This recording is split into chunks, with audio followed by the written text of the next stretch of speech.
all the great things in other high achievers' lives, all the reasons that these successful people that you look up to, that you aspire to be like, are the way they are, have all come from a place of being uncomfortable. That's just a fact.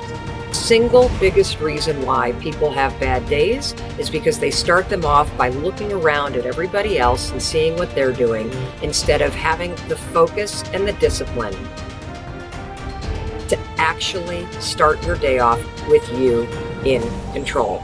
Because everywhere I look and everywhere I see in today's society, everybody's doing everything they can to be more comfortable. They're looking for the more convenience. They're looking for the quicker. They're looking for the faster. Don't ask for security, ask for adventure. And see, it's not important how long you live. What's important is how you live. I think people are always looking for some sort of, remedy or some shortcut that's going to make them be able to do things that are hard easier. But no, they're hard things for a reason. So they're going to be hard. If they were easy, everyone would do them. We go through life trying to seek security and not coming outside of our comfort zone, and we take most of our stuff with us to the grave. Ask yourself, what's blocking you? What's preventing you from acting? Why don't you have the courage to handle that? Why won't you face that? What are you running away from? What kind of avoidance behavior are you engaged in? Next is, what is the worst thing that can happen when you take action? But you have to make a conscientious decision that you're going to change. And it's not dependent on anybody else. Self-discipline begins with the mastery of your thoughts. If you don't control what you think, you can't control what you do. Understanding how to set up daily routines with alternating brain and body training and killing procrastination. Each and every day that you are breathing in this world, each and every day that you are doing something in this world, you should be focusing on getting better, not worse. Show me your character. Remain disciplined. Stay strong. When it all seems hopeless, keep plugging away. Nothing can stop you if you don't stop for anything. Don't stop for anything. Never break your discipline. Remain faithful to yourself and your vision.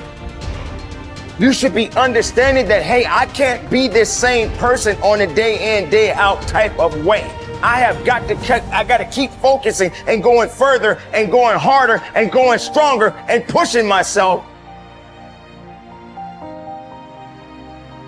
until there's nothing else left to push forward. Okay, so let's say you pick a level of competition where you're always winning. It's like, well, all that means is you've picked the wrong level of competition. Yes. Because, let's say you're a grandmaster chess player and all you do is play amateurs, and every night you go home and congratulate yourself on what a genius you are because you just stomp these people left, right, and center. It's like, you're not a genius, you're a dimwit. Right. What you should be doing is playing people who are beating you as much as you can tolerate. Right. So maybe that's 40% of the time, maybe it's 60% of the time.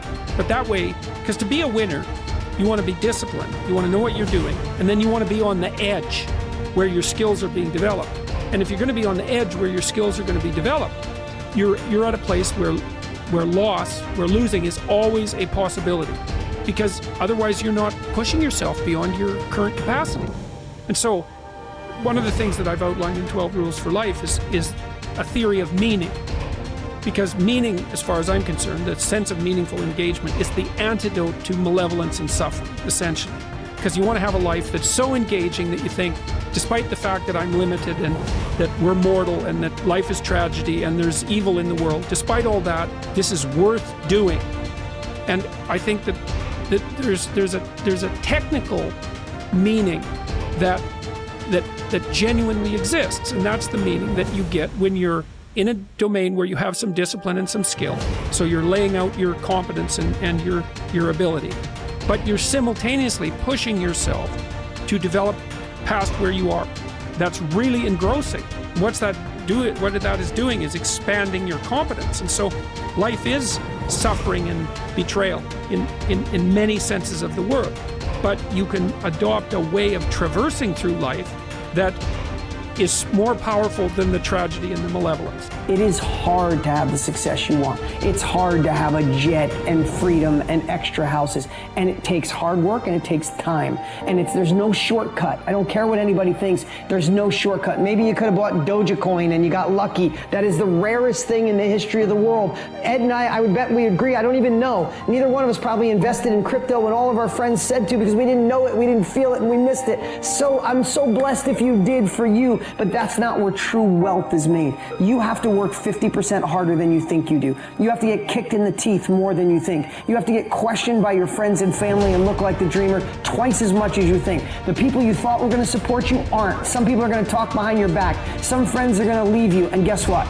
It's worth every freaking penny. It's worth every moment, every disappointment. There was a gentleman named David Kekich. I met him. He was paralyzed from the neck down. And not always paralyzed. I think it was a jogging car accident. And he had these Kekich credos. It was like a business card that folded out.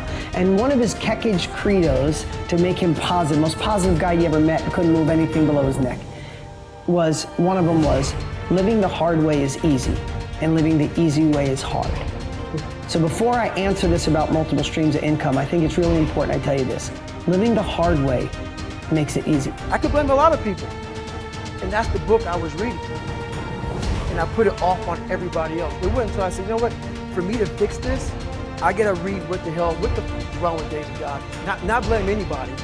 Read my book and say, okay, I'm afraid of my shadow. How can I overcome that? Go in the military, get your ass kicked, do things you hate to do, be uncomfortable every day of your life. Roger that. I'm not the smartest kid in the world. Okay.